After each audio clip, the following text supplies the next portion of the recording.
நல்லவர். அவர் என்றென்றும் போதுமானவர். என் இயேசு எனக்கு நல்லவர். அவர் என்றென்றும் போதுமானவர். கல்வாரி மலை மேல் ஏறியே முள்முடி சிரசில் சூடியே. கல்வாரி மலை மேல் ஏறியே முள்முடி சிரசில் சூடியே. என் வேதனையாவும் நீக்கி என்னில் புது ஜீவனை ஊற்றினதால். என் வேதனையாவையும் நீக்கி என்னில் புது ஜீவனை ஊற்றினதால். எந்த இயேசு எனக்கு நல்லவர். அவர் என்றென்றும் போதுமானவர். எந்த இயேசு எனக்கு நல்லவர். அவர் என்றென்றும் போதுமானவர். அவர் ஆதியும் அந்தமுமே. தேவ ஸ்நேகத்தின் பிறப்பிடமே. அவர் ஆதியும் அந்தமுமே. தெய்வ ஸ்நேகத்தின் பிறப்பிடமே. 10,000களில் மிக சிறந்தவரே, துதிக்கப்படத்தக்கவரே. 10,000களில் மிக சிறந்தவரே, துதிக்கப்படத்தக்கவரே. என் இயேசு எனக்கு நல்லவர். அவர் என்றென்றும் போதுமானவர். என் இயேசு எனக்கு நல்லவர். அவர் என்றென்றும் போதுமானவர். பூமியாத்திரை மிக கடினம். தேவ கிருபைகள் எந்நேரமோ. பூமியாத்திரை மிக கடினம். தேவ கிருபைகள் எந்நேரமோ. பகல் மேக ஸ்தம்பம், ராவில் அக்னி ஸ்தம்பம், அனுதினம் என்னை வழி நடத்தும். பகல் மேக ஸ்தம்பம், ராவில் அக்னி ஸ்தம்பம், அனுதினம் என்னை வழி நடத்தும். என் இயேசு எனக்கு நல்லவர். அவர் என்றென்றும் போதுமானவர். என் இயேசு எனக்கு நல்லவர். நல்ல உணர்ந்து. அவர் என்றென்றும் போதுமானவர். எந்த ஏக்கமெல்லாம் நீங்கி போகும். கண்ணீர் யாவையும் துடைத்திடுவார். ஆமென். ஏக்கமெல்லாம் நீங்கி போகும். கண்ணீர் யாவையும் துடைத்திடுவார். இயேசு ராஜாவாய் வானத்தில் வெளிப்படும் நாள், நான் அவருடன் பறந்திடுவேன்.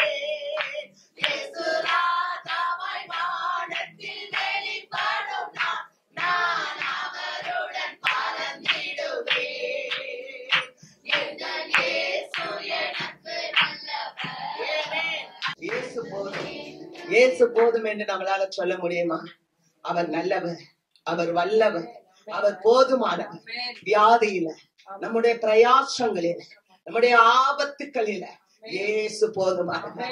இம்மட்டும் நம்மளை நடத்தினாருன்னா, இம்மட்டும் நம்மளை காத்திருக்கிறாருன்னா, இம்மட்டுமாய் நமக்கு ஜீவன் கொடுத்திருக்கிறாருன்னு சொன்னா, அவரே என்று நமக்கு யாரும் இல்லை. அவரே நமக்கு எல்லாமாய் இருக்கிறார். ஓ ஹல்லேலூயா. நம்முடைய வியாதிகளை, நம்முடைய துக்கங்களை, நம்முடைய பலவீனங்களை அவர் சுமந்து கொண்டார். அவர் சுமந்து கொண்டார். அவருடைய காயப்பட்ட தழும்புகளால் நீங்கள் குணமானீர்கள் என்று கர்த்தர் சொல்லுகிறார். ஓ ஹல்லேலூயா. அந்த தான் மழையை நம்ம நோக்கி பார்க்கும் போது அவரோ அடிக்கப்பட்டவர், காயமுற்றவர் என்று பார்க்கிறோம். ஆனால் நமக்கு சமாதானத்தை உண்டு பண்ணும் ஆக்கினை அவர் மேல் வந்தது. நமக்கு சமாதானத்தை கொடுக்கும்படி இந்த தேவன் எப்படிப்பட்ட தேவன் தெரியுமா? இந்த தேவன் என்றென்றும் உள்ள சதா காலங்களிலும் நம்முடைய தேவன், மரண பரியந்தமாய் நம்மளை நடத்துகிற தேவன். எல்லா சூழ்நிலைகளிலும் ஒருவேளை நாம் நம்பி இருக்கிறவர்கள் நம்மை விட்டு போகலாம், சூழ்நிலைகள் மாறலாம், ஆனால் ஒருபோதும் மாறாதவர் அவர். நேற்றும் இன்றும் என்றும் மாறாத தேவன். மரித்தேன், சதா காலங்களிலும் நான் உயிரோடு கூட இருக்கிறேன், நான் உயிரோடு இருக்கிறேன் என்று சொன்னார். என்னால் செய்யக்கூடாத அதிசயமான காரியம் ஒன்று உண்டோ? மலைகள் விலகினாலும், பர்வதங்கள் நிலை பெயர்ந்தாலும், என் கிருபை, என் கிருபை, என் கிருபை உன்னை விட்டு விலகாது என்று கர்த்தர் சொல்லுகிறார். என் சமாதானத்தின் உடன்படிக்கை உன்னை விட்டு மாறாது என்று கர்த்தர் சொல்லுகிறார். எவ்வளவு நல்ல தேவன், எவ்வளவு நல்ல தேவன். உற்சாகமாய் கரங்களை தட்டி, உற்சாகமாய் கரங்களை தட்டி, கரமாய் நல்லா தட்டி, ஆண்டவரே நன்றி ராஜா, உள்ளத்தின் ஆழத்திலே சொல்லுவோம், நன்றி அப்பா, நன்றி அப்பா, நன்றி அப்பா. உன் தலையில் இருக்க முடியலாம் எண்ணப்பட்டு இருக்கிறது, ஒன்று கூட என்னுடைய சித்தம் இல்லாமல் கீழே விழாது என்று சொன்னார். அடைக்கலான் குருவியை பார்க்கிறோம், நீங்கள் விசேஷித்தமானவர்கள். எவ்வளவு அழகாய் கர்த்தர் நம்மளை அவர் விசேஷித்தமானவர்கள் என்று சொல்லி அழைக்கிறார். இந்த உலகத்துல நம்மளை யாராவது நீ விசேஷித்தமானவன், நீ விசேஷித்தமானவள் என்று சொல்லுவாங்களா? ஆனா நம்ம அப்பா, நம்ம அப்பா, நம்மளுடைய இயேசு ராஜா, ஹல்லேலூயா, உங்களையும் என்னையும் பார்த்து நீ அன்பானவள், நீ பிரியமானவள், நீ என்னுடைய ரூபவதி, நீ விசேஷித்தமானவள், உன்னிலே பழுதொன்றும் இல்லை, உன்னை நான் தெரிந்து கொண்டேன், உன்னை நான் பேர் சொல்லி அழைத்தேன், உன் கண்ணீரை கண்டேன், உன் விண்ணப்பத்தை கேட்டேன், நான் உனக்கு ஆதரவா இருப்பேன் என்று கர்த்தர் சொல்லுகிறார். ஐயோ, என் கண்ணீரை காண யாரும் இல்லையே என்று சொல்லி நீ வேதனையோடு இருக்கலாம், நீ தேவைகளோடு இருக்கலாம். ஆனா ஆண்டவர் சொல்லுகிறார், பயப்படாதே, நான் அற்புதம் செய்கிறவர், நான் அதிசயங்களை செய்கிறவர், என்னால் செய்யக்கூடாத காரியம் ஒன்று உண்டோ? கர்த்தர் பெரிய தேவன், அவர் பெரிய தேவன், அவர் உங்களோடு கூட இருப்பார், உங்களோடு கூட இருப்பார். ஐயோ, சிறைப்பட்டு போய் இருக்கிறேனே, வேதனையோடு இருக்கிறேனே, நான் சிறையிருப்புல இருக்கிறேனே, நான் இவ்வளவு கஷ்டத்துல இருப்பேனே, இருக்கலாம். ஆனால் பாருங்க, எரேமியா தீர்க்கதரிசி சிறைப்பட்ட நேரத்துல கூட ஒரு இடத்தை வாங்கும்படி தேவன் கிருபை செய்கிறார். ஏன்னா கர்த்தரால கூடாதது ஒன்றுமே இல்லை. அப்படியெல்லாம் ஆண்டவர் செய்வாருன்னா உங்களுடைய சூழ்நிலையில உங்களை கரம் கொடுத்து தூக்க மாட்டாரா? உங்களை எழுப்ப மாட்டாரா? உங்களை ஆசீர்வதிக்க மாட்டாரா? உங்களை உயர்த்த மாட்டாரா? இந்த தேவன் என்றென்றும் உள்ள சதா காலங்களிலும் நம்முடைய தேவன். அவர் கிட்ட வாங்க, அவர் கிட்ட வாங்க. அவர் அற்புதம் செய்கிறவர். அவர் விசுவாசித்து, அவரை நம்பி, அவருக்கு பயந்து, அவரே என் தேவன், அவரே என் வாழ்வு, அவரே என் ஜீவன், அவரே என் வலி, அவரே எனக்கு நித்திய நித்தியமான சந்தோஷத்தை கொடுக்கிறவர், அவரே எனக்கு நித்திய ஜீவனுக்கு வாழ்வு கொடுக்கிறவர் என்று சொல்லி அவர்கிட்ட நீங்க நெருங்கும் போது உங்களை தேவன் இந்த கால வேளையில அள்ளி அணைத்து ஆசீர்வதித்து உங்களை முத்தமிடுகிறார். காரணம் என்ன தெரியுமா? அவர் அற்புதங்களை செய்கிறவர், அவர் அதிசயங்களை செய்கிறவர். ஹல்லேலூயா. நன்றி ராஜா. அற்புதங்கள் செய்கிறவர் அவர் அருகில் இருக்கிறார். அற்புதங்கள் செய்கிறவர் என்றும் நமக்குள் வசிக்கிறார். அதிசயங்கள் செய்கிறவர் நம் அருகில் இருக்கிறார். அற்புதங்கள் செய்கிறவர் என்றும் நமக்குள் வசிக்கிறார். தன் தண்ணீரை இரத்தமாய் மாற்றினார் அதிசயம். தண்ணீரை இரத்தமாய் மாற்றினார் அதிசயம். வெறும் தண்ணீரை திராட்சை ரசமாய் மாற்றினார் அதிசயம். வெறும் தண்ணீரை திராட்சை ரசமாய் மாற்றினார் அதிசயம். அதிசயங்கள் செய்கிறவர் நம் அருகில் இருக்கிறார். அற்புதங்கள் செய்கிறவர் என்றும் நமக்குள் வசிக்கிறார். எல்லாரும் சொல்லுங்க. செங்கடலை இரண்டாக பிரித்திட்டார் அதிசயம். செங்கடலை இரண்டாக பிரித்திட்டார் அதிசயம். புயல் காற்றை தம் ஆணையாலே அணைத்திட்டார் அதிசயம். பெருங்காற்றை தம் ஆணையாலே அணைத்திட்டார் அதிசயம். அதிசயங்கள் செய்கிறவர் நம் அருகில் இருக்கிறார். அற்புதங்கள் செய்கிறவர் என்றும் நமக்குள் வசிக்கிறார். அதிசயங்கள் செய்கிறவர் நம் அருகில் இருக்கிறார். அற்புதங்கள் செய்கிறவர் என்றும் நமக்குள் வசிக்கிறார். குருடருக்கும் செவிடருக்கும் சுகம் தந்தார் அதிசயம். குருடருக்கும் செவிடருக்கும் சுகம் தந்தார் அதிசயம். ஒரு சொல்லாலே மரித்தோரை எழுப்பினார் அதிசயம். ஒரு சொல்லாலே மரித்தோரை எழுப்பினார் அதிசயம். அதிசயங்கள் செய்கிறவர் நம் அருகில் இருக்கிறார். அற்புதங்கள் செய்கிறவர். உற்சாகமா உணர்ந்து பாடுங்க. உற்சாகமா நமக்கு வசிக்கிறார். அதிசயங்கள் செய்கிறவர் நம் அருகில் இருக்கிறார்.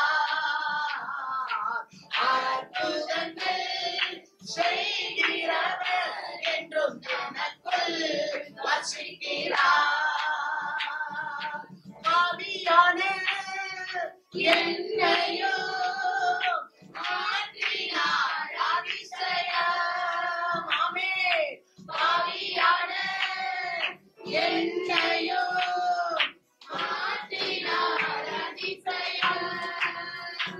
இலையின் மீது நேசக்கரம் நீட்டினார் அதிசயம்.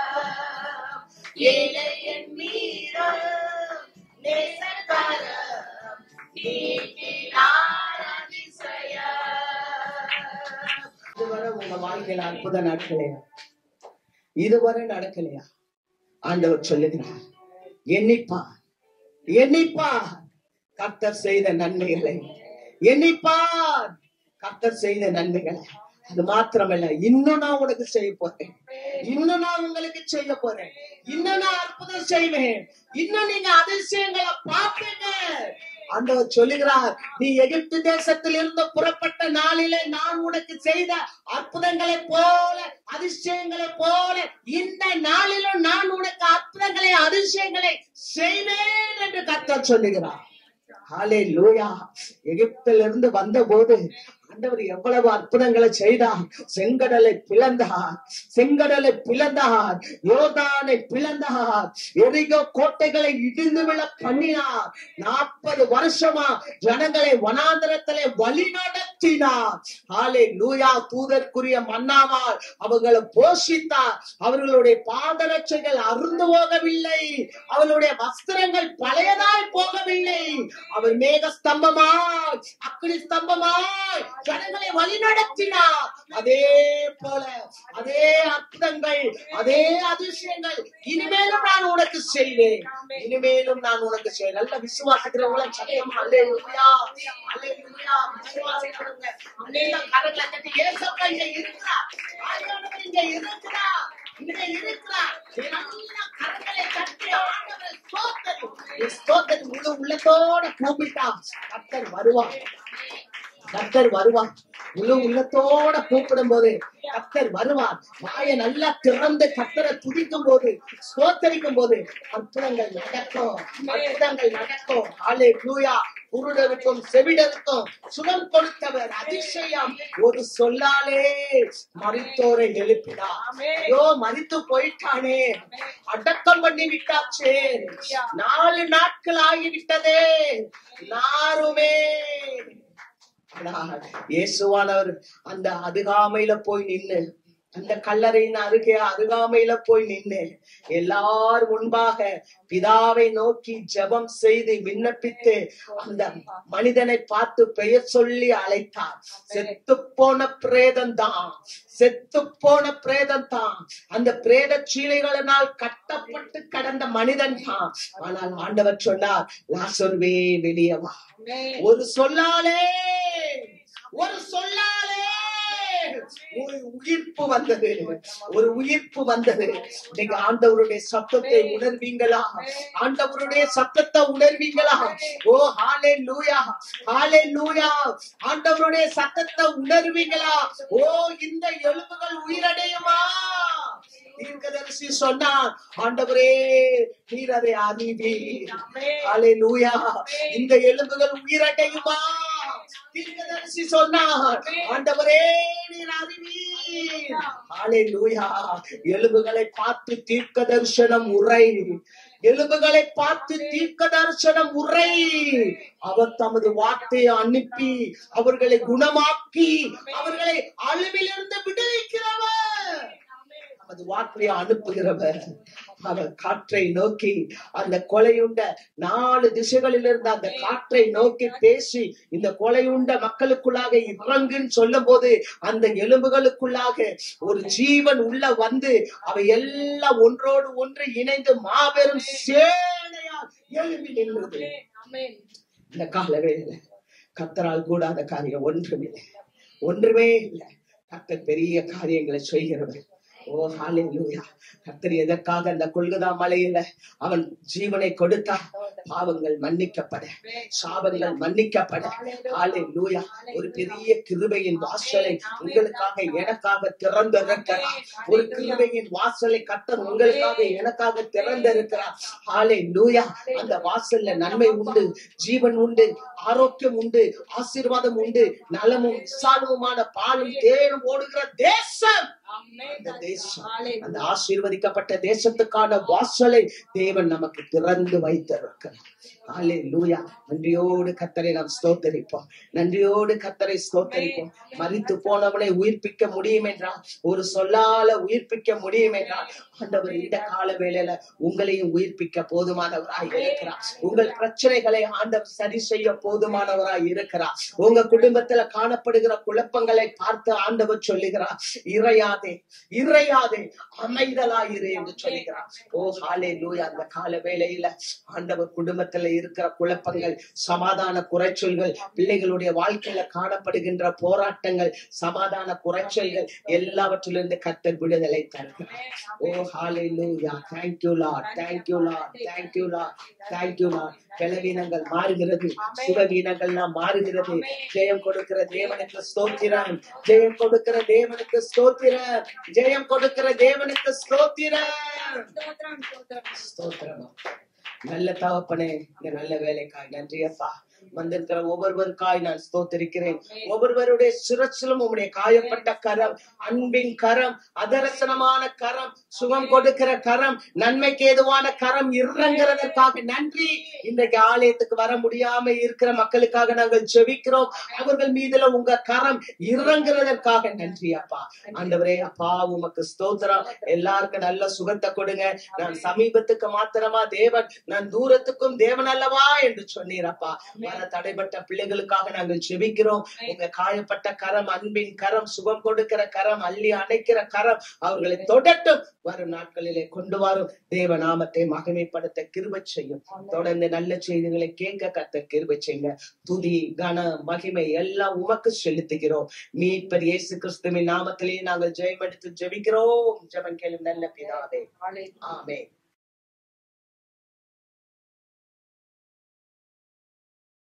ஹல்லேலூயா. கர்த்தர் நல்லவர். எத்தனை பேர் சொல்ல முடியும்? தேவனுடைய வாழ்க்கையில அவர் நல்லவராகவே இருக்கிறார். ஹல்லேலூயா. இந்த நாளின் செய்திக்காக வாசிக்கலாம். யாத்திராகமத்தின் புஸ்தகம் 34வது அதிகாரம் 10வது வசனத்தை நாம் வாசிக்க கேட்போம். அதற்கு அவர், இதோ நான் ஒரு உடன்படிக்கை பண்ணுகிறேன். பூமி எங்கும் எந்த ஜாதிகள் இடத்திலும் செய்யப்படாத அதிசயங்களை உன் ஜனங்கள் எல்லாருக்கும் முன்பாகவும் செய்வேன். உன்னோட கூட இருக்கிற ஜனங்கள் எல்லாரும் கர்த்தருடைய செய்கையை காண்பார்கள். உன்னோட கூட இருந்து நான் செய்யும் காரியம் பயங்கரமாயிருக்கும். பூமி எங்கும் செய்யப்படாத அதிசயங்களை உன் ஜனங்கள் எல்லாருக்கும் முன்பாக செய்வேன். உன்னோட கூட இருக்கிற ஜனங்கள் கர்த்தருடைய செய்கையை காண்பார்கள். நான் உன்னோடு கூட இருந்து செய்யும் காரியம் பயங்கரமாயிருக்கும். இந்த நாளிலே தேவன் நமக்கு கொடுக்கிற ஒரு வாக்குத்தத்தம், நான் உன்னோடு கூட இருந்து செய்யும் காரியம் பயங்கரமாயிருக்கும். நான் உன்னோட கூட இருந்து. பொதுவாக ஒரு கடினமான ஒரு பாதையை நம்முடைய வாழ்க்கையில நாம் கடக்கும் பொழுது அநேகர் நம்ம நினைக்கிறது நாம் தனிமையாக இருக்கிறோம், நமக்கென்று உதவி செய்வதற்கு யாருமே இல்லை என்று நாம் யோசிக்கிற நேரங்கள் இருக்கிறது. ஆக ஆண்டவர் சொல்லுகிறார், நான் உன்னோட கூட இருந்து நான் செய்யும் காரியம் பயங்கரமாயிருக்கும். அல்லேலூயா. நீங்க பாருங்க, இந்த திருமணம் ஆகிறதுக்கு முன்பாக ஒரு ஆணும் ஒரு பெண்ணும் பேசும் பொழுது அவங்க சொல்லுகிற வார்த்தை என்ன தெரியுமா? நீ இல்லாம என்னால வாழவே முடியாது. என்ன சொல்லுவாங்க? நீ இல்லாம என்னால வாழவே முடியாது. அதே அவர்களுக்கு திருமணம் ஆன பிற்பாடு அவங்க ஒருவரை ஒருவர் பேசிக் கொள்வது எப்படி பேசுவாங்கன்னா, கணவன் மனைவியை பார்த்து சொல்றது, நான் என்ன பாவம் நான் செஞ்சேன்னு தெரியல, உன்னை போய் நான் கல்யாணம் பண்ணிட்டேன் பாரு. இப்ப மனைவி கணவனை பார்த்து சொல்ற ஒரு காரியம், எங்க அப்பா எத்தனையோ பேரை காமிச்சாரு, அதெல்லாம் விட்டுட்டு நான் உங்களை போய் கல்யாணம் பண்ண பாருங்க, என்னைய நான் சொல்லணும். அப்போ இப்ப எப்படி மாறிட்டாங்கன்னு கேட்டீங்கன்னா, நீ இல்லாம வாழவே முடியாதுன்னு சொன்ன ஆட்கள் இனி உன் கூட வாழவே முடியாது என்ற அளவுக்கு வந்து விடுகிறார்கள். இந்த உலகத்துல பாருங்க, ஒவ்வொரு நாளும் எத்தனையோ அனாதை ஆசிரமங்கள் பெருகி கொண்டிருக்கிறது. எத்தனையோ முதியோர் இல்லங்கள் ஒவ்வொரு நாளும் பெருகி கொண்டே இருக்கிறது. காரணம் என்ன அப்படின்னா, கூட இருக்க வேண்டியவர்கள் அவர்களை கைவிடுகிறார்கள். கூட இருக்க வேண்டியவர்கள் தங்கள் பிள்ளைகளை கைவிடுகிறார்கள், தங்கள் பெற்றோர்களை கைவிடுகிறார்கள், தங்கள் சொந்தங்களை கைவிடுகிறார்கள். ஆக வசனம் சொல்லுகிறது, தகப்பனும் தாயும் என்னை கைவிட்டாலும் கர்த்தர் என்னை சேர்த்துக் கொள்ளுகிறாயிருக்கிறார். அல்லேலூயா. ஆக கூட இருக்கிறவர்கள் எல்லாம் கைவிட்டாலும் ஆண்டவர் சொல்லுகிறார், நான் உன்னோட கூட நான் இருந்து நான் செய்யும் காரியம் பயங்கரமாய் இருக்கும். அல்லேலூயா. அப்ப ஆண்டவர் எதுவரையில நம்மோட கூட இருக்கிறார் அப்படின்னு கேட்டீங்கன்னா, மத்தேயுவின் சுவிசேஷத்தின் நூல் 28வது அதிகாரம் 20வது வசனத்தை நாம் வாசிக்கும் பொழுது, இதோ உலகத்தின் முடிவு பரியந்தமும் சகல நாட்களிலும் நான் உங்களோட கூட இருக்கிறேன் என்று ஆண்டவர் வாக்கு பண்ணுகிறார். அல்லேலூயா. உலகத்தின் முடிவு பரியந்தம். இந்த உலகத்துக்கு ஒரு முடிவு நாள் இருக்கிறது. நம்ம எப்படி கடைக்கு போய் நம்ம ஒரு பொருள் நம்ம வாங்கும் பொழுது நம்ம உடனே அந்த பொருள் பின்னாடி நம்ம திருப்பி என்ன பார்ப்போம்? அதோடைய எக்ஸ்பைரி டேட் நம்ம பார்ப்போம் இல்லையா? அதோடைய காலாவதி தேதியை நாம் பார்ப்போம். அது போல இந்த உலகத்துக்கும் ஒரு எக்ஸ்பைரி டேட் இருக்கு. ஆமென். இந்த உலகத்துக்கும் ஒரு முடிவு நாட்கள் இருக்கு. அப்ப ஆண்டவர் சொல்றார், இந்த உலகத்தின் முடிவு வரைக்கும் நான் உங்களோட கூட நான் இருப்பேன். அல்லேலூயா. அது மாத்திரமல்ல, சகல நாட்களிலும் நான் உங்களோட கூட நான் இருப்பேன். இந்த உலகத்தின் முடிவு வந்ததுக்கு அப்புறம் நாம் ஆண்டவரோட நாம் நித்தியமாய் நாம் வாழ போகிற பரலோகத்திலும் தேவன் நம்மோட கூட அவர் இருக்கிறவராக இருக்கிறார். அல்லேலூயா. அவர் சதா காலங்களிலும் அவர் நம்மோட கூட அவர் இருக்கிற தேவனாய் இருக்கிறார். ஆமென். அல்லேலூயா. ஆக இந்த கால வேளையில தேவன் நமக்கு கொடுக்கிற ஒரு நல்ல வார்த்தை, நான் உன்னோட கூட இருந்து செய்யும் காரியம் பயங்கரமாய் இருக்கும். ஒருவேளை இன்னைக்கு நீங்க கேட்கலாம், ஆண்டவர் என்னுடைய வாழ்க்கையில ஆண்டவர் ஒரு பெரிய காரியத்தை செய்ய போகிறாரா? என்னுடைய வாழ்க்கையில ஆண்டவர் ஒரு நன்மையை செய்ய போகிறாரா? என்னுடைய வாழ்க்கையில ஒரு அற்புதம் நடக்க போகிறதா என்று நீங்கள் யோசித்துக் கொண்டிருக்கலாம். யோவானின் நற்செய்தி நூல் 1வது அதிகாரம் 46வது வசனத்தை நாம் வாசிக்கலாம். யோவான் 1:46. அதற்கு நாத்தான்வேல், நாசரேத்தில் இருந்து யாதொரு நன்மை உண்டாக கூடுமா என்றான். அதற்கு பிலிப்பு, வந்து பார் என்றான். நாத்தான்வேல் கேட்கிறார் பிலிப்புவை பார்த்து, நாசரேத்தில் இருந்து யாதொரு நன்மை உண்டாக கூடுமோ? ஏன் அப்படி கேட்கிறார் அப்படின்னு சொன்னா, இந்த நாசரேத்து அவ்வளவு பெரிய ஒரு பிரசித்தி பெற்ற ஒரு ஊர் அல்ல. இந்த நாசரேத்து அவ்வளவு பெற்ற ஒரு புகழ் பெற்ற ஒரு ஊர் அல்ல. ஆக இந்த நாசரேத்துல இருந்து ஒரு நன்மை உண்டாகுமோ என்று அவர் கேட்கிறார். அதற்கு பிலிப்பு சொல்லுகிற ஒரு வார்த்தை, நீ வந்து பார், நீ வந்து பார். அது போல என் வாழ்க்கையில ஒரு நன்மை நடக்குமா? எனக்கு சுற்றிலும் நடக்கிற காரியங்களை பார்க்கும் பொழுது, நான் ஒவ்வொரு நாளும் நான் எதிர்கொள்ளுகிற போராட்டங்களை பார்க்கும் பொழுது, பிரச்சனைகளை பார்க்கும் பொழுது எனக்கு ஒரு நன்மை உண்டாகுமா என்று நீங்கள் கேட்பீங்க என்று சொன்னா, ஆண்டவர் சொல்லுகிறார், நிச்சயமாக உங்களுக்கு ஒரு நன்மை உண்டாகும். அல்லேலூயா. நான் உங்களோட கூட இருந்து செய்யும் காரியம் பயங்கரமாய் இருக்கும். அல்லேலூயா. இப்ப முதலாவது ஆண்டவர் செய்கிற ஒரு பயங்கரமான காரியம் என்ன அப்படின்னு நம்ம பார்த்தோம்னா, முதலாவது ஆண்டவர் செய்கிற ஒரு காரியம், அவர் காலங்களையும் சமயங்களையும் மாற்றுகிறவர். முதலாவது அவர் காலங்களையும் சமயங்களையும் மாற்றுகிறவர். வாசிக்கலாம். தானியேல் 2வது அதிகாரம் 21வது வசனத்தை வாசிப்போம். அவர் காலங்களையும் சமயங்களையும் மாற்றுகிறவர், ராஜாக்களை தள்ளி ராஜாக்களை ஏற்படுத்துகிறவர், ஞானிகளுக்கு ஞானத்தையும் அறிவாளிகளுக்கு அறிவையும் கொடுக்கிறவர். அல்லேலூயா. அவர் காலங்களையும் சமயங்களையும் மாற்றுகிறவர். மொர்தெகாய், ஆமான் இவர்களை குறித்து நாம் பார்க்கும் பொழுது, இந்த மொர்தெகாய் அவர் ஒரு அரண்மனை வாசலிலே அவர் இருக்கிறார். இந்த ஆமான் இவர் யாருன்னா, இவர் அகஸ்வர் ராஜாவுக்கு அடுத்தபடியாக ஒரு பிரதானியாய் அவர் இருக்கிறார். ஆக எல்லாரும் அந்த சூசான் அரண்மனையில இருக்கிற எல்லாருமே இந்த ஆமானை வணங்குவார்கள். ஆனால் இந்த மொர்தெகாய் மாத்திரம் என்ன செய்ய மாட்டார்னா, இந்த ஆமானை வணங்க மாட்டார். யார் இந்த ஆமான்? ஏன் மொர்தெகாய் இவரை வணங்கவில்லை அப்படின்னு சொன்னா, இதற்கு ஒரு வரலாறு இருக்கிறது. இந்த ஆமான் யார் அப்படின்னா, இந்த ஆமான் ஒரு அமலேக்கியன். நாம் யாத்திராகமத்தின் புஸ்தகம் 17வது அதிகாரத்திலே நாம் வாசிக்கும் பொழுது, மோசே இஸ்ரவேலின் ஜனங்களை கானான் தேசத்துக்கு வழிநடத்தி கொண்டு வரும் பொழுது இந்த இஸ்ரவேல் ஜனத்துக்கு விரோதமாய் எழும்பி யுத்தம் செய்ய வந்தவர்கள் இந்த அமலேக்கியர்கள். அந்த வசனத்தை நாம் வாசிக்கலாம். யாத்திராகமம் 17வது அதிகாரம் 16வது வசனத்தை வாசிப்போம். அமலேக்கின் கை கர்த்தருடைய சிங்காசனத்துக்கு விரோதமாய் இருந்தபடியால் தலைமுறை தலைமுறை தோறும் அவனுக்கு விரோதமாய் கர்த்தரின் யுத்தம் நடக்கும் என்றான். அல்லேலூயா. அமலேக்கினுடைய கை கர்த்தருடைய சிங்காசனத்துக்கு விரோதமாக இருந்தது.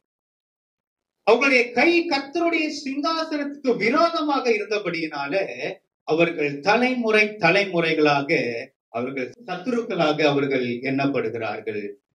ஆக இந்த மொர்தெகாய் இவர் எப்படிப்பட்ட மனிதன் என்று சொன்னால், இவர் கர்த்தரை ஆராதிக்கிற ஒரு மனிதன். கர்த்தருக்கு முன்பதாக தன்னுடைய முழங்காலை முடக்குகிற ஒரு மனிதனாக இந்த மொர்தெகாய் இருக்கிறார்.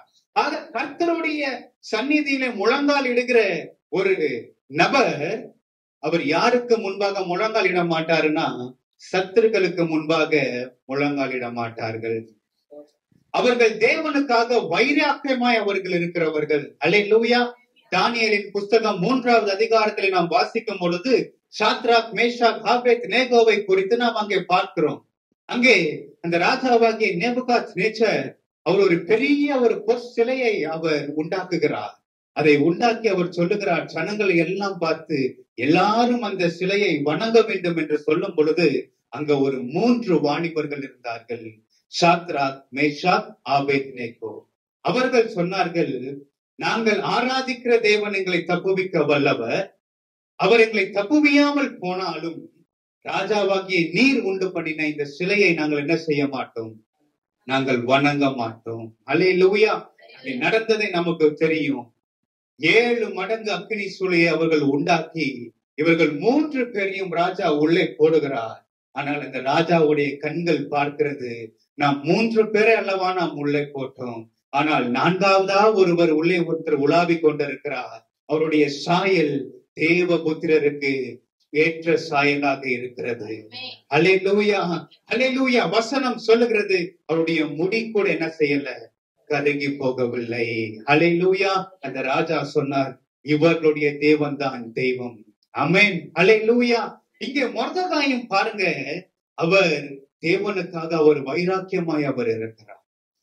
இன்றைக்கு நம்முடைய வாழ்க்கையில நாம் தேவனுக்காக நாம் வைராக்கியமாய் நாம் இருக்கிறோமா? நாம் ஞாயிற்றுக்கிழமை நாம் வருகிறோம், தேவனுடைய வார்த்தை நாம் கேட்கிறோம். ஆனால் வெளியே போகும் பொழுது இந்த உலகத்தோட கூட ஒத்த வேஷத்தை நாம் தரித்து கொண்டிருக்கிறோமா? ஆண்டவர் யாருடைய காலங்களை ஆண்டவர் மாற்றுகிறார்? யாருடைய சமயங்களை தேவன் மாற்றுகிறார்? தேவனுக்காக வைராக்கியமாய் அவருடைய சத்தியத்திலே உறுதியாய் நிற்கிறவருடைய காலங்களை சமயங்களை தேவன் மாற்றுகிறவர். சங்கீதங்களின் புஸ்தகம் 50வது அதிகாரம் 18வது வசனத்தை நாம் வாசிக்கலாம். நீ திருடனை காணும் போது அவனோடு ஒருமித்து போகிறாய், விபச்சாரக்காரரோடும் உனக்கு பங்குண்டு. அடுத்த வசனத்தை வாசிக்கிறேன். உன் வாயை பொல்லாப்புக்கு திறக்கிறாய், உன் நாவு சற்பனையை பிணைக்கிறது. நீ உட்கார்ந்து உன் சகோதரனுக்கு விரோதமாய் பேசி உன் தாயின் மகனுக்கு அவதூறு உண்டாக்குகிறாய். இவைகளை நீ செய்யும் பொழுது நான் மௌனமாயிருந்தேன், உன்னை போல நானும் இருப்பேன் என்று நினைவு கொண்டாய்.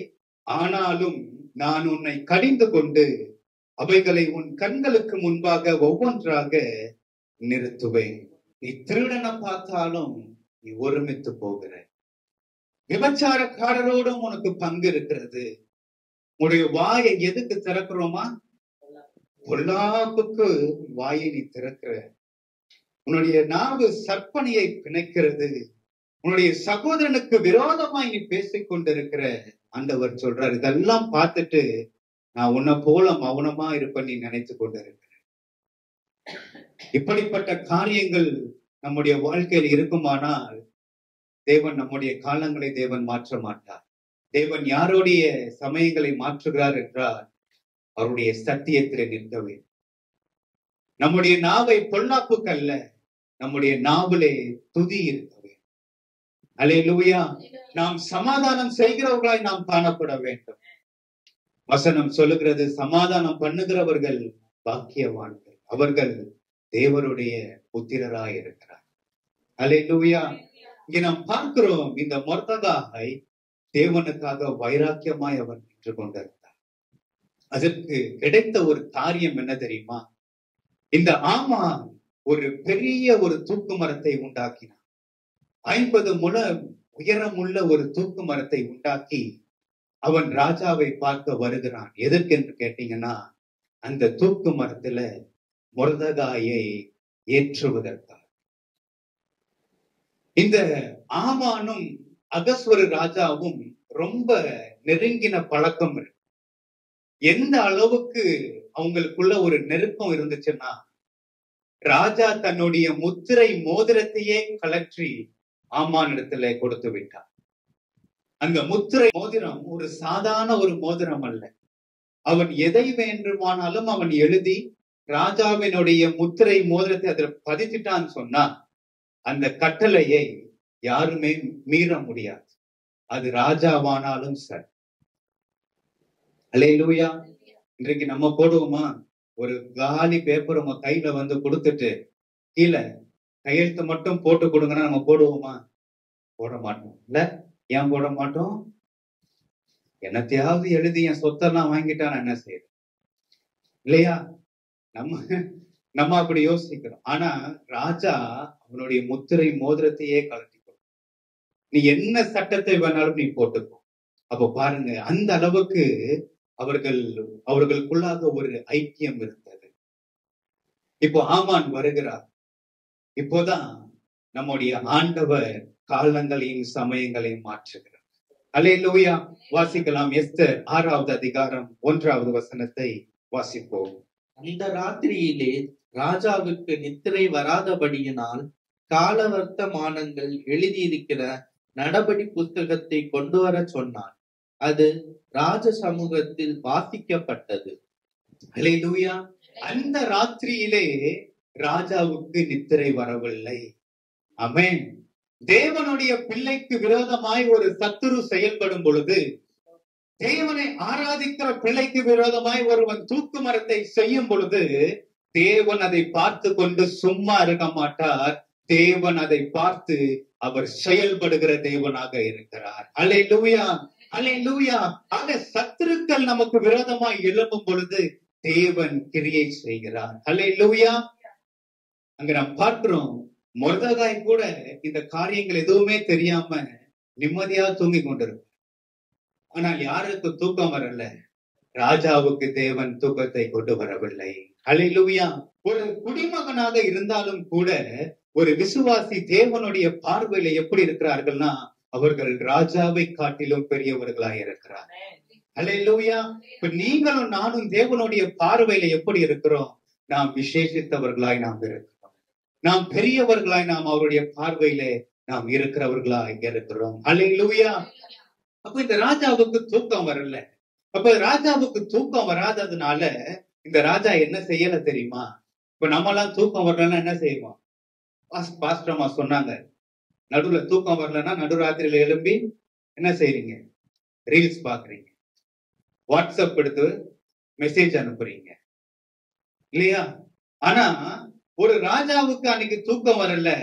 அந்த ராஜா எந்த விதமான கலை கச்சேரிகளை தன்னுடைய கண்களுக்கு முன்பாக கொண்டு வரவில்லை. அந்த ராஜா செய்த காரியம் என்ன தெரியுமா? அந்த அரண்மனையில இருக்கிற அந்த ரெக்கார்டெல்லாம் எடுத்து அவர் வாசிக்க சொல்லுகிறார். அங்கே ஒரு காரியம் நடக்கிறது. ஒரு நாள்ல இருந்து 5 வருஷத்துக்கு முன்பதாக, எப்போ அப்படின்னா, ராஜா வஸ்தியை தள்ளி எஸ்தரை ராணியாக அவர் தேர்ந்தெடுத்த அந்த காலத்துல ராஜாவை கொல்லுவதற்கான ஒரு சதி நடக்கும். அப்போ அந்த சதியில இருந்து இந்த மொர்தெகாய் ராஜாவினுடைய உயிரை காப்பாற்றி இருப்பார். இந்த காரியம் ராஜாவுக்கு வாசிக்கப்படுகிறது.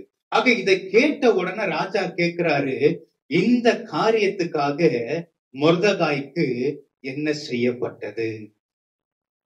ராஜாவின் உயிரை காப்பாற்றின இந்த காரியத்துக்காக இந்த மொர்தெகாய்க்கு என்ன செய்யப்பட்டது என்று அவர் கேட்கும் பொழுது அதை வாசித்த ஆள் சொல்லுகிறது, இந்த காரியத்துக்காக மொர்தெகாய்க்கு ஒன்றுமே செய்யப்படவில்லை.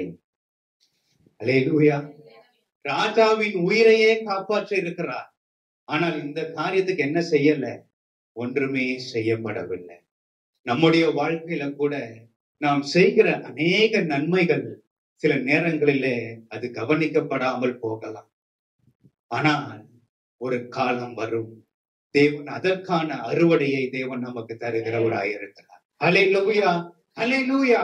அப்போ ராஜா கேட்கிறார், அவனுக்கு என்ன செய்யப்பட்டது? அவன் சொல்றான், ஒண்ணுமே செய்யப்படவில்லை. அப்ப இது உள்ள நடக்கிறது எதுவுமே தெரியாம ஒருத்தர் தூக்கு மரத்தை செஞ்சு வச்சுட்டு உள்ள வராரு. ஒரு எதுக்கு வராரு தெரியுமா? ராஜா கிட்ட பர்மிஷன் வாங்க வராரு. இப்ப ராஜா உள்ள வந்தோன்னு ஆமான பேச விடல. ராஜா கேட்டாரு, ராஜா கனம் பண்ண விரும்புகிற மனுஷனுக்கு என்ன செய்ய வேணும், என்ன செய்யலாம் என்று கேட்கும் பொழுது இந்த ஆமான் நினைக்கிறார், ராஜா நம்மளை இல்லாம வேற யார கனப்படுத்த போகிறார். அல்லேலூயா. ஆக அவருடைய ஆசையெல்லாம் அவர் சொல்றாரு. அவர் என்ன சொல்றாரு? முதல்ல ராஜாவினுடைய உடையை உடுத்த வேண்டும். இரண்டாவது, ராஜா போகிற அந்த குதிரையை கொடுக்க வேண்டும். மூன்றாவது, ராஜாக்கு கொடுக்கிற அந்த சிரசில வைக்கிற அந்த முடியை கொடுக்க வேண்டும். அடுத்து ராஜாக்கு அந்த குதிரையும் அந்த உடையும் யார்கிட்ட இருந்து வரணும்னா அதை அவருடைய பிரதானமான பிரபுக்களின் கைகளிலிருந்து அதை கொடுக்கப்பட வேண்டும். அடுத்து அவர் சொல்றாரு, கடைசியா அந்த குதிரையின் மேல அந்த நபரை ஏற்றி அப்படியே நகரத்துல உலா கொண்டு வந்து அவங்களுக்கு முன்பாக ராஜா கனம் பண்ண விரும்புகிற மனுஷனுக்கு இப்படியே செய்யப்பட வேண்டும் என்று சொல்லுகிறார். அல்லேலூயா. இப்போ ராஜா சொல்றாரு, அந்தபடியே போய் நீ மொர்தெகாய்க்கு செய். அல்லேலூயா. நீ அந்தபடியே நீ போய் மொர்தெகாய்க்கு நீ செய், நீ சொன்னதுல ஒன்றுமே குறையாதபடிக்கு பார் என்று சொல்லுகிறார். அல்லேலூயா. தூக்கு மரத்தை செய்து வைத்து கொண்டு வந்தான். ராஜா கிட்ட பர்மிஷன் வாங்க வந்தான். இப்போ அவனுடைய வாயிலேயே ஆண்டவர் புகழ்ச்சியை வைத்து விட்டார். அல்லேலூயா. தேவன் சத்துருடைய வாயிலே தேவன் புகழ்ச்சியை கொண்டு வருகிறார். அல்லேலூயா. இப்போ மொர்தெகாயை மேல உட்கார வச்சுட்டு இப்போ ஆமான் சொல்லி கொண்டே வருகிறார், ராஜா கனம் பண்ண விரும்புகிற மனுஷனுக்கு இப்படியே செய்யப்படும். ராஜா கனம் பண்ண விரும்புகிற மனுஷனுக்கு இப்படியே செய்யப்படும். ராஜா கனம் பண்ண விரும்புகிற மனுஷனுக்கு இப்படியே செய்யப்படும். அல்லேலூயா, அல்லேலூயா. எப்படி நம்முடைய ஆண்டவர் காலங்களை மாற்றுகிறார். அல்லேலூயா. உன்னுடைய சத்துருக்களுக்கு நான் வெட்கத்தை உடுத்துவேன். அல்லேலூயா. உன்னுடைய சத்துருக்களுக்கு நான் வெட்கத்தை உடுத்துவேன், உன் மீதிலோ என்னுடைய கிரீடம் பூக்கும். ஆமென். அல்லேலூயா. என்ன நடந்தது தெரியுமா? எந்த 50 முழ தூக்கு மரத்தை ஆமான் செஞ்சு கொண்டு வந்தானோ அதே தூக்கு மரத்துல ஆமானை ஏற்றினார்கள். ஆமான் இருந்த பதவிக்கு தேவன் மொர்தெகாயை உயர்த்தினார். அல்லேலூயா. இந்த கால வேளையில தேவனுக்காக நாம் வைராக்கியமாய் நாம் இருக்கும் பொழுது, தேவனுடைய வார்த்தையில நாம் உறுதியாய் நாம் நின்று கொண்டு இருக்கும் பொழுது நமக்கு போராட்டங்கள் வரும், நமக்கு பிரச்சனைகள் நமக்கு வரலாம். ஆனால் அவைகளின் மத்தியிலே நாம் உறுதியாய் நாம் தேவனை நாம் பற்றி கொண்டிருப்போம் என்று சொன்னால், தேவன் நம்முடைய காலங்களை மாற்றுகிறவர், தேவன் நம்முடைய நேரங்களை மாற்றுகிறவர். அல்லேலூயா. உன் துக்க நாட்கள் முடிந்து போனது என்று ஆண்டவர் சொல்லுகிறார். அல்லேலூயா. இந்த கால வேளையில எத்தனை பேர் இன்றைக்கு நீங்க விசுவாசிக்கிறீங்க? தேவன் உங்களுடைய அழுகையின் நாட்களை தேவன் இன்றைக்கு மாற்றுகிறார். உங்களுடைய துக்கத்தின் நாட்களை இன்றைக்கு தேவன் மாற்றுகிறார். உங்களுடைய வியாதியின் படுக்கையை தேவன் இன்றைக்கு எடுத்து போடுகிறார். அல்லேலூயா. ஒரு புதிய வாழ்வை தேவன் இன்றைக்கு கொடுக்கிறார். அல்லேலூயா. ஒரு புதிய துவக்கத்தை தேவன் இன்றைக்கு உங்களுக்கு கொடுக்கிறார். ஆமென். அல்லேலூயா. அவர் காலங்களையும் நேரங்களையும் அவர் மாற்றுகிற தெய்வம். அல்லேலூயா. முதலாவது தெய்வம் காலங்களையும் நேரங்களையும் அவர் மாற்றுகிறார். இரண்டாவது, ஆண்டவர் செய்கிற ஒரு பெரிய காரியம் என்னவென்றால், ஆண்டவர் நம்மை பராக்கிரமசாலியே என்று அழைக்கிறார். ஆண்டவர் நம்மை பராக்கிரமசாலியே என்று அழைக்கிறார். வாசிக்கலாம். நியாயாதிபதிகள் 6வது அதிகாரம் 12வது வசனத்தை வாசிப்போம். கர்த்தருடைய தூதனானவர் அவனுக்கு தரிசனமாகி, பராக்கிரமசாலியே, கர்த்தர் உன்னோடே இருக்கிறார் என்றார். அல்லேலூயா. கர்த்தருடைய தூதனானவர் தரிசனமாகி, பராக்கிரமசாலியே, கர்த்தர் உன்னோட கூட இருக்கிறார் என்று சொன்னார். இதை யாரிடத்துல சொல்லுகிறார் அப்படின்னு சொன்னா, கிதியோன் இடத்திலே தேவனுடைய தூதன் வந்து சொல்லுகிறார். இந்த கிதியோன் ஒரு பெரிய ஒரு யுத்த வீரன் அல்ல. இந்த கிதியோன் ஒரு பெரிய ஒரு பலசாலியும் அல்ல. இந்த கிதியோன் எப்படிப்பட்டவர் அப்படின்னு சொன்னா, இந்த கிதியோன் ஒரு பயந்த சுபாவத்தை உடைய ஒரு மனிதர். இந்த மனிதனை பார்த்து எப்படி அழைக்கிறார்? பராக்கிரமசாலியே என்று அழைக்கிறார். ஏன் ஒரு பயந்த சுபாவமுடைய ஒரு நபரை பராக்கிரமசாலி என்று ஏன் அழைக்க வேண்டும்? நீங்க பாருங்க, நம்ம தாவீது கோலியாத்தை நம்ம பார்க்கிறோம். தாவீது ஆடுகளை மேய்த்து கொண்டு இருந்த ஒரு சிறுவனாக இருக்கும். ஆனா கோலியாத்தை குறித்து நாம் பார்க்கும் பொழுது, இந்த கோலியாத் எப்படி இருக்கிறாரு? நல்லா ஹைட்டா, வெயிட்டா, நல்ல ஜைஜாண்டிக்கா இருக்கிறாரு இல்லையா? அப்ப மனுஷனுடைய கண்களில யாரு பராக்கிரமசாலியா தெரிந்திருப்பா? கோலியாத் தான் இல்லையா? ஆனா அந்த சண்டையில யாருங்க ஜெயிச்சா? தாவீது. யார் ஜெயிச்சிருக்கணும்? ஏன் ஜெயிக்கல? பராக்கிரமசாலியா தானே தெரிஞ்சாரு கோலியாத்து. அப்ப கோலியாத்து தானே ஜெயிச்சிருக்கணும். காரணம், பராக்கிரமசாலி என்று நாம் சொல்லும் பொழுது அது ஒரு மனுஷனுடைய தோற்றத்தை வைத்து அல்ல. பராக்கிரமசாலி என்று நாம் சொல்லும் பொழுது அந்த மனிதனுடைய அப்பியரன்ஸை வைத்து அல்ல. பராக்கிரமசாலி யாருன்னு சொன்னா, கர்த்தர் எந்த மனிதனோட கூட இருக்கிறாரோ அந்த மனிதன் தான் பராக்கிரமசாலி. அல்லேலூயா. கர்த்தர் தாவீதோட கூட இருந்தார். அப்ப தாவீது தான் யாரு? பராக்கிரமசாலி. அல்லேலூயா. ஆக கிதியோன் பயந்த சுபாவம் உடையவனாக இருக்கலாம். ஆனால் கிதியோன் கூட இப்ப இருக்கிறது யாரு? கர்த்தர் இருக்கிறார். அல்லேலூயா. கிதியோனோட இப்ப கர்த்தர் இருக்கிறபடினால இப்ப கிதியோன் எப்படி மாறுகிறாருன்னா, அவர் பராக்கிரமசாலியா அவர் மாறுகிறார். அல்லேலூயா. அப்ப இன்றைக்கு தேவன் நம்மோடு கூட இருக்கிறபடினால தேவன் உங்களையும் என்னையும் பார்த்து அவர் பராக்கிரமசாலியே என்று தேவன் நம்மை அழைக்கிறார். அல்லேலூயா. வாசிக்கலாம். நியாயாதிபதிகள் 13வது வசனத்தை வாசிங்க. 6வது அதிகாரம் 13வது வசனம். அப்பொழுது கிதியோன் அவரை நோக்கி, என் ஆண்டவனே, கர்த்தர் எங்களோடே இருந்தால் இவையெல்லாம் எங்களுக்கு நேரிடுவானே. கர்த்தர் எங்களை எகிப்திலிருந்து கொண்டு வரவில்லையா என்று எங்கள் பிதாக்கள் எங்களுக்கு விவரித்து சொன்ன அவருடைய அற்புதங்கள் எல்லாம் எங்கே? இப்பொழுது கர்த்தர் எங்களை கைவிட்டு மீதியானர் கையில் எங்களை ஒப்பு கொடுத்தாரே என்றார். இங்க பாருங்க, கிதியோன் இப்ப கேட்கிறார், கர்த்தர் என் கூட இருக்கிறாருன்னு நீங்க சொல்றீங்க. கர்த்தர் எங்களோட கூட இருந்தா எங்களுக்கு ஏன் இவ்வளவு கஷ்டம் வருது? கர்த்தர் எங்களோட கூட இருந்தா அவர் எங்களுக்கு செய்த அதிசயங்கள் எல்லாம் எங்கே?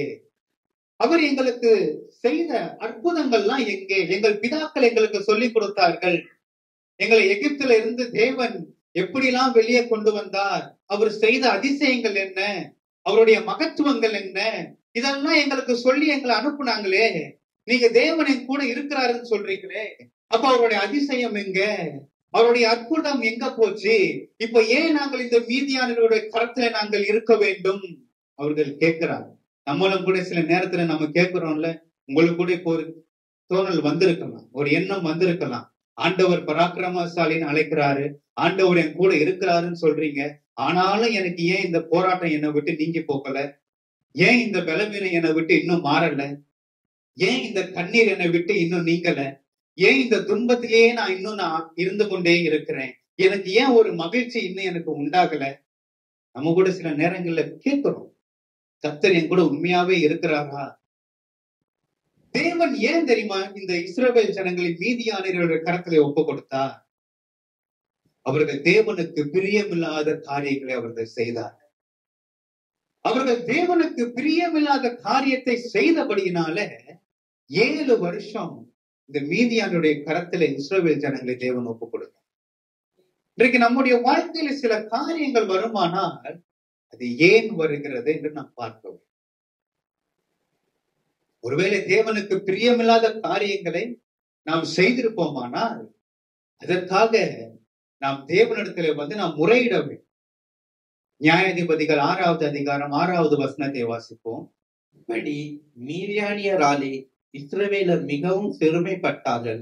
அப்பொழுது இஸ்ரவேல் புத்திரர் கர்த்தரை நோக்கி முறையிட்டார்கள். இப்படி இந்த இஸ்ரவேல் என்ன ஆகினாங்களாம், என்ன அனுபவிச்சாங்களாம்? சிறுமையை அனுபவித்தார்கள். யாரிடத்துல? மீதியானியர்களிடத்துல. இந்த மீதியானியர்கள் யார் என்றால், இவர்கள் ஆபிரகாமுக்கும் கேத்துராளுக்கும் பிறந்த ஒரு சந்ததியர். இவர்கள் தான் மீதியானியர்கள். இந்த மீதியானியர்களிடத்துலதான் யோசேப்பை அடிமையாக விற்றார்கள். இந்த மீதியானியர்கள் எப்பொழுதுமே இஸ்ரவேல் ஜனத்துக்கு விரோதமாகவே வருகிறவர்கள். இந்த மீதியானியர்கள் மோவாபோடைய கூட சேர்ந்து பீலையாமை கூலிக்கு அழைத்து இந்த ஜனங்களை சபிக்கும்படி செய்தவர்கள். ஆக இந்த மீதியானவர்கள் எப்பவுமே எப்படிதான் இருந்தாங்க? இஸ்ரவேலுக்கு சத்துருக்களாகவே தான் இருந்தாங்க. அப்பனா யோசிச்சு பாருங்க, எந்த அளவுக்கு அவர்கள் சிறுமையை அனுபவித்திருப்பார். இஸ்ரவேல் ஜனங்கள் எந்த அளவுக்கு அவர்கள் ஒரு ஒடுக்கத்துக்குள்ளாக போயிருப்பார்கள். வசனம் சொல்லுது, அவர்கள் தேவனை நோக்கி முறையிட்டார்கள். இன்றைக்கு நமக்கு வருகிற பிரச்சனைகள் மத்தியில நம்ம முறையிடுகிறோம். ஆனால் யாரிடத்துல நாம் முறையிடுகிறோம்? நம்முடைய நண்பர்களிடத்துல நாம் போன் பண்ணி முறையிடுகிறோம். நம்முடைய உறவினர்களிடத்துல நாம் என்ன செய்யறோம்? முறையிடுகிறோம் இல்லையா? ஆனால் நம்ம யார்கிட்ட எல்லாம் நம்ம போய் முறையிட்டாலும் அவர்களுக்கும் பிரச்சனை இருக்கதான் செய்யும். வீட்டுக்கு வீடு வாசப்படி இருக்கும். ஆனா நம்ம தான் நினைச்சுக்கிறது நமக்கு மட்டும்தான் பிரச்சனை, வேற யாருக்குமே என்ன இல்லை, பிரச்சனையே இல்லை, அவெல்லாம் சந்தோஷமா இருக்கான்னு நம்ம நினைச்சுக்கிறோம். அதனால போய் நம்ம என்ன செய்யறோம்? மற்றவங்க கிட்ட போய் முறையிடுறோம். ஆனால் மோசே முறையிட்டார். ஆண்டவர் சொன்னார், மோசே உன்னுடைய கோலை நீ நீட்டு என்று சொல்லும் பொழுது தேவன் செங்கடலை 2ஆக பிளந்தார். அல்லேலூயா. இன்றைக்கு நமக்காக ஒரு கடலையே பிளக்கிற தேவன் நமக்கு இருக்கிறார். அல்லேலூயா. நமக்காக ஒரு கடலையே அவர் பிளக்க அவர் ஆயத்தமாக இருக்கிறார். அப்ப நம்ம யார் இடத்துல நாம் முறையிட வேண்டும்? நாம் தேவனிடத்துல நாம் முறையிட வேண்டும். அல்லேலூயா, அல்லேலூயா. ஒரு கொரியர் ஒருத்தருக்கு நீங்க அனுப்புறீங்க, அதுல ஒரு விலாசம் தவறா எழுதிட்டீங்க அப்படின்னா அந்த கொரியர் என்ன எங்க போகாது, நீங்க அனுப்புன ஆளிடத்துல போகாது. அது உங்ககிட்டயே என்ன வந்துகிட்டே இருக்கும், திரும்ப திரும்ப வந்துகிட்டே இருக்கும். நீங்க அனுப்பிச்ச அட்ரஸ்ல அந்த குறிப்பிட்ட ஆளு இல்ல இல்ல அப்படின்னு எங்க வரும்? திரும்ப உங்ககிட்டயே தான் வரும். அப்ப நீங்க சரியான விலாசத்தை நீங்க போட்டு அனுப்புனாதான் அது எங்க போகும்? சரியான நபர்கிட்ட போகும். அப்போ நீங்க சரியான நபர்கிட்ட நீங்க முறையிட்டாதான் உங்களுடைய சிறையிருப்பு மாறும். அல்லேலூயா. உங்களுடைய ஜெபங்கள் சரியான இடத்துல போனாதான் உங்களுடைய தேவைகள் சந்திக்கப்படும். அல்லேலூயா, அல்லேலூயா. ஆக இங்க பார்க்கிறோம், இவர் கேட்கிறாரு, ஜனங்கள் எல்லாம் முறையிடுறாங்க. இப்ப முறையிடும் பொழுது இப்ப ஆண்டவர் ஒரு மனிதனை தெரிந்தெடுக்கிறார். அவர்தான் கிதியோன். அந்த கிதியோன் எப்படிப்பட்டவர்? நம்மை போல ஒரு பயந்த சுபாவத்தை உடையவர். அவரை தான் ஆண்டவர் தேர்ந்தெடுக்கிறார். எதற்கு தெரியுமா? இஸ்ரவேல் ஜனங்களை ரட்சிக்கும்படியாக. இன்றைக்கு உங்களுடைய குடும்பத்தை ரட்சிக்கும்படியாக தேவன் உங்களை தான் தேர்ந்தெடுக்கிறார். அல்லேலூயா. ஆண்டவர் உங்களைத்தான் பராக்கிரமசாலி என்று சொல்லுங்க. ஆமென்.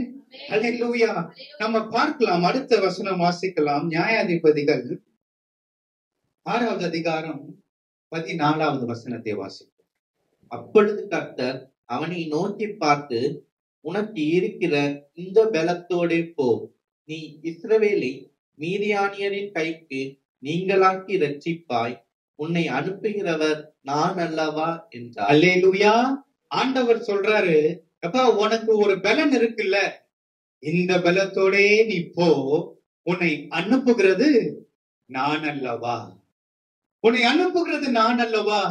இத சொன்ன உடனே கிதியோன் சொல்றாரு, ஆண்டவரே மனாசேல என் குடும்பம் தான் இருக்கிறதுலே லீஸ்ட், ரொம்ப எளிமையான குடும்பம் என் குடும்பம் தான், அதுலயும் நான் தான் என் குடும்பத்திலேயே ரொம்ப சின்னவன், என்னை விட பெரிய ஆட்கள் என் குடும்பத்துல இருக்கிறாங்க, என்னை விட தைரியசாலி என் குடும்பத்துல இருக்கிறாங்க, என்னை விட பலவான்கள் என் குடும்பத்துல இருக்கிறாங்க, என்னால எப்படி ஆண்டவரே போய் ஜனங்களை ரட்சிக்க முடியும்?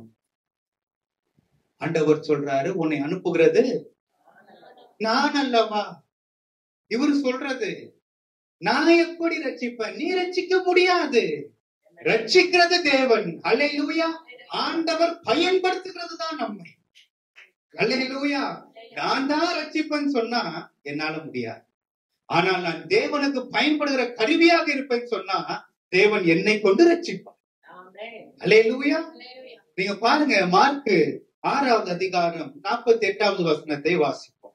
அப்பொழுது காற்று அவர்களுக்கு எதிராய் இருந்தபடியினால் அவர்கள் கண்டு வலிக்கிறதில் வருத்தப்படுகிறதை அவர் கண்டு, ராத்திரியில் 4ஆம் ஜாமத்தில் கடலின் மேல் நடந்து அவர்களிடத்தில் வந்து அவர்களை கடந்து போகிறவர் போல் காணப்பட்டார். அல்லேலூயா. இங்க ஒரு சம்பவத்தை நாம் பார்க்கிறோம். ஆண்டவர் 3 நாட்கள் மலை பிரசங்கம் முடிக்கிறார். முடித்த உடனே சீஷர்களை அக்கறைக்கு போகும்படி ஆண்டவராகிய இயேசு தான் துரிதப்படுத்துகிறார்.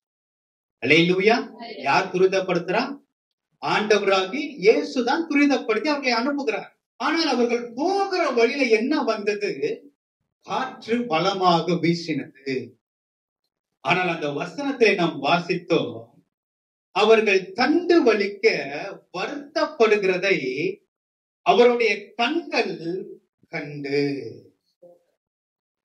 அல்லேலூயா. ஆண்டவராகிய இயேசு அந்த படங்களை இல்ல, சீஷர்களை தான் அனுப்புகிறார். ஆனால் அவர்கள் போகிற வழியில ஒரு காற்று பலமாக வீசுகிறது. ஆனால் அங்கு வசனம் அழகாக இருக்கிறது, அவர்கள் வருத்தப்படுகிறதை அவருடைய கண்கள் கண்டு கடலின் மேலே நடந்து வந்தார். அல்லேலூயா. தேவன் நம்மை அனுப்புவார் என்று சொன்னால் அவர் நம்மை வெறுமனே நம்மை அனுப்புகிற தேவன் அல்ல, அவருடைய கண்கள் நம்ம மேலேயே இருக்கிறது. எதற்கு தெரியுமா? நாம் வருத்தப்படுகிறதை பார்த்து அவரால் சும்மா இருக்க முடியாது. அல்லேலூயா. நீங்க வருத்தப்படுகிறத பார்த்து அவரால் சும்மா இருக்க முடியாது. அவர் மலையில இருந்தாலும் அங்கிருந்து அவர் இறங்கி கடலுக்கு வருகிறவராய் இருக்கிறார். அல்லேலூயா. அந்த கடலில எவ்வளவு காற்றடித்தாலும் எவ்வளவு கொந்தளிப்புகள் வந்தாலும் அந்த கடலிலே வந்து அந்த கடலினுடைய அலைகளை, அந்த காற்றை தேவன் அமைதிப்படுத்துகிறார். அல்லேலூயா.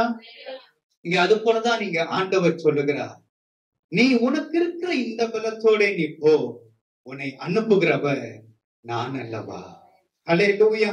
நாம் 16வது வசனத்தை நாம் அங்கே வாசிக்கும் பொழுது, நான் உன்னோட கூட இருப்பேன், நீ ஒரு மனுஷனை முறியடிப்பது போல இந்த மீதியானியரை நீ முறியடிப்பாய் என்று ஆண்டவர் சொன்னார். அல்லேலூயா. ஒரு மனுஷனை முறியடிப்பது போல. மீதியானிகளுடைய கூட்டம் எத்தனை பேர் இருந்தார்கள் தெரியுமா? 1,35,000 பேர் இருந்தார். கிதியோனுடைய படைபலம் எவ்வளவு தெரியுமா? 32,000 பேர் இருந்தார். ஆண்டவர் சொன்னார், இந்த 32,000 பேரு எனக்கு அதிகம். அல்லேலூயா. ஆண்டவர் சொன்னார், இந்த 32,000 பேர் எனக்கு அதிகம்.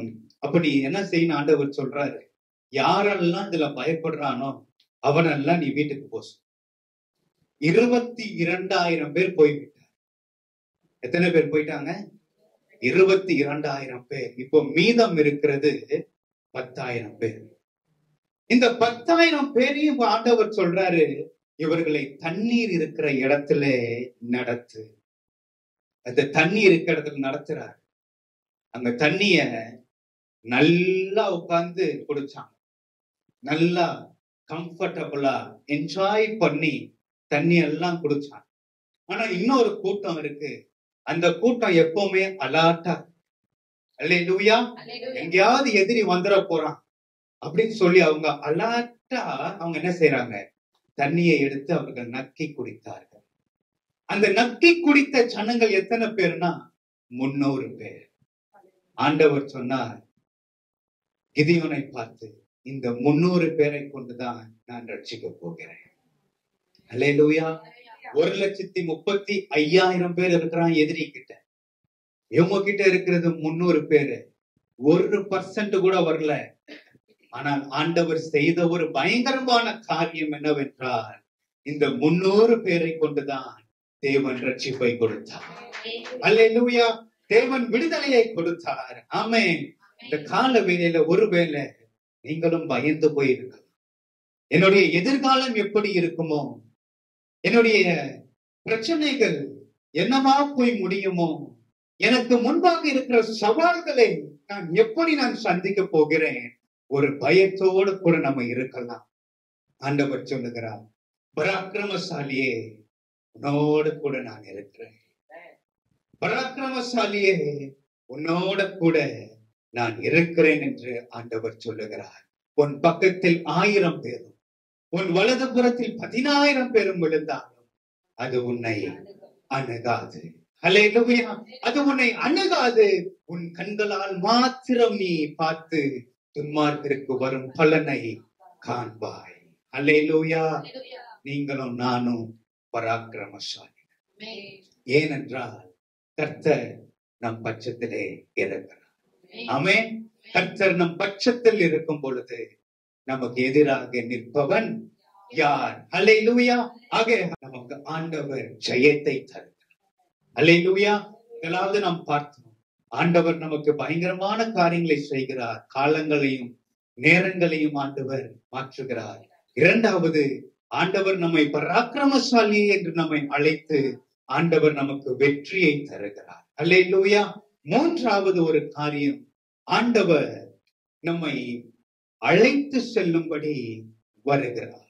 ஆண்டவர் நம்மை அழைத்து செல்லும்படி வருகிறார். வாசிக்கலாம். யோவானின் நற்செய்தி நூல் 14வது அதிகாரம் 3வது வசனத்தை வாசிப்போம்.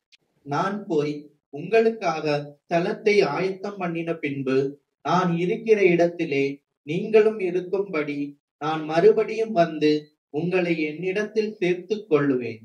நான் மறுபடியும் வந்து உங்களை என்னிடத்தில் சேர்த்துக் கொள்ளுவேன். ஆண்டவர் முதல் விசை ஆண்டவர் வந்து விட்டார்.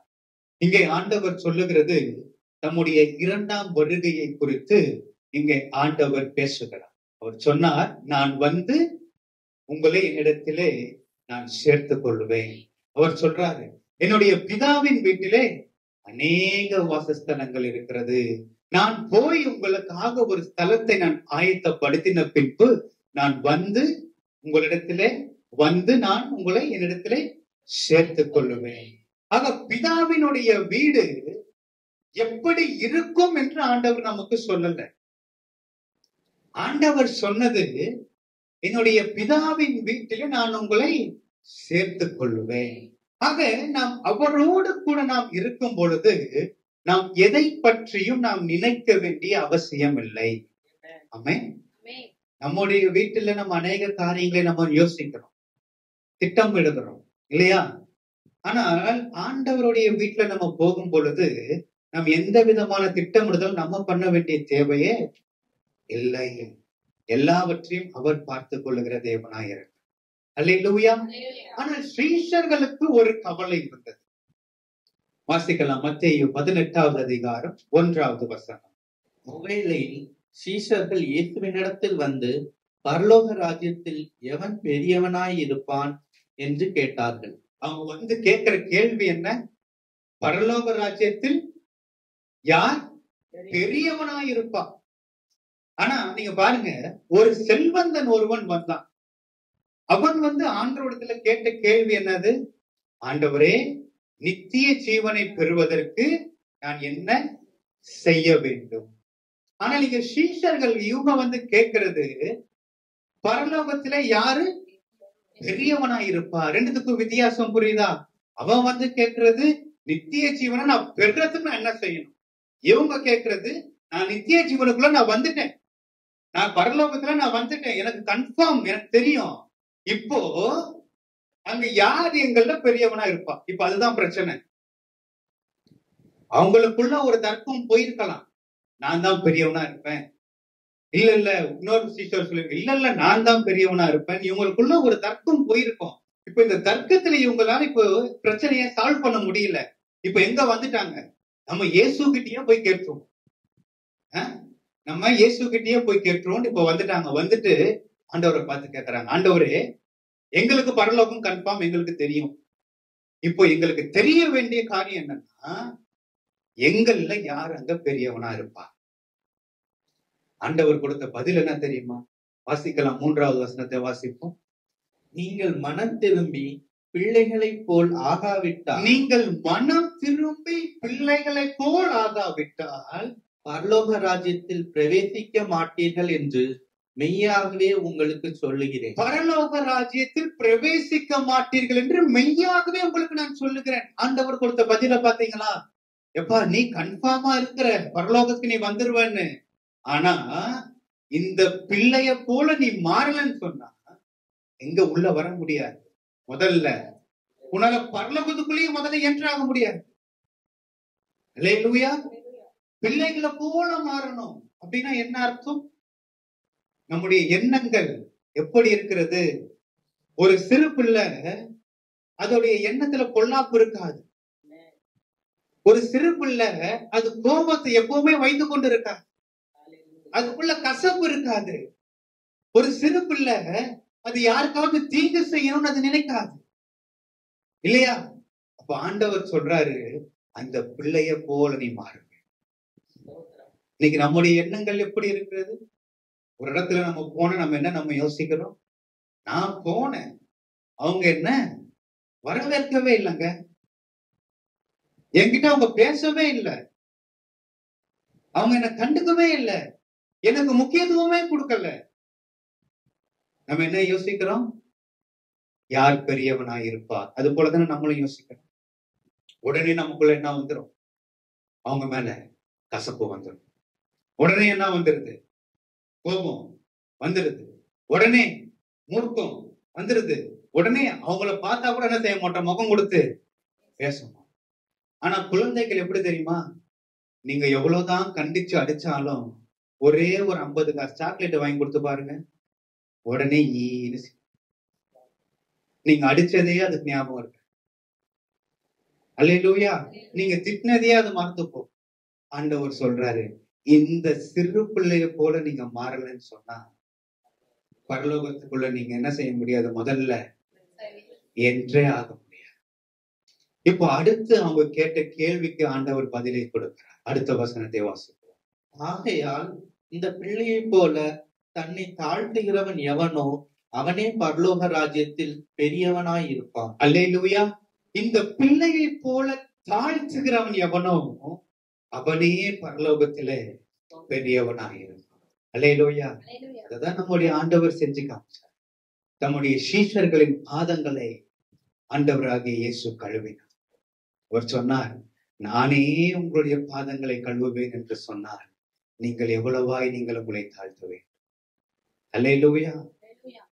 ஆகையால்தான் வசனம் சொல்லுகிறது, தேவன் பெருமை உள்ளவர்களுக்கு அவர் எதிர்த்து நிற்கிறார், தாழ்மை உள்ளவர்களுக்கோ அவர் கிருபை அளிக்கிறார். அல்லேலூயா.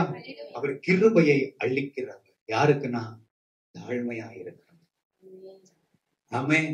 இந்த கால வேளையில ஆண்டவரே, உம்முடைய சமூகத்திலே நான் தாழ்த்துகிறேன். ஆண்டவரே, நான் ஒரு பெரிய நீதிமான் அல்ல, நான் ஒரு பெரிய உத்தமனும் அல்ல.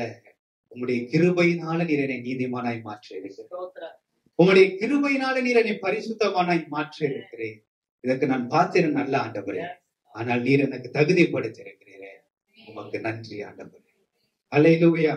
இந்த தாழ்மையுள்ள இருதயத்தை தான் தேவன் பார்க்கிறார். வெளிப்படுத்தல் 22வது அதிகாரம் 12வது வசனம். இதோ சீக்கிரமாய் வருகிறேன், அவனவனுடைய கிரியைகளின்படி அவனவனுக்கு நான் அளிக்கும் பலன் என்னோட கூட வருகிறது. இதோ சீக்கிரமாய் வருகிறேன், அவனவனுடைய கிரியைகளின்படி அவனவனுக்கு நான் அளிக்கும் பலன் என்னோடு கூட வருகிறது. நம்ம செய்கிற ஒவ்வொரு கிரியைகளை வைத்துதான் தேவன் நமக்கு பலனை தருவார். நம்ம நல்லதை நாம் செய்யும் பொழுது நாம் நல்லதை அறுப்போம். அல்லேலூயா. இந்த சிறு பிள்ளையை போல நாம் மாறி நாம் நல்லதையே நாம் விதைக்கும் பொழுது, நாம் நல்லதையே நாம் செய்யும் பொழுது, நாம் நல்லதையே நாம் பேசும் பொழுது தேவன் வருவார். அவர் வந்து நம்மை அழைத்து கொண்டு செல்லுவார். அல்லேலூயா. ஆண்டவர் நமக்கு கொடுத்த ஒரு வார்த்தை, ஒரு வாக்குத்தத்தமான ஒரு வார்த்தை என்னவென்றால், உன்னோடு கூட நான் இருந்து செய்யும் காரியம் பயங்கரமாக இருக்கும். அல்லேலூயா.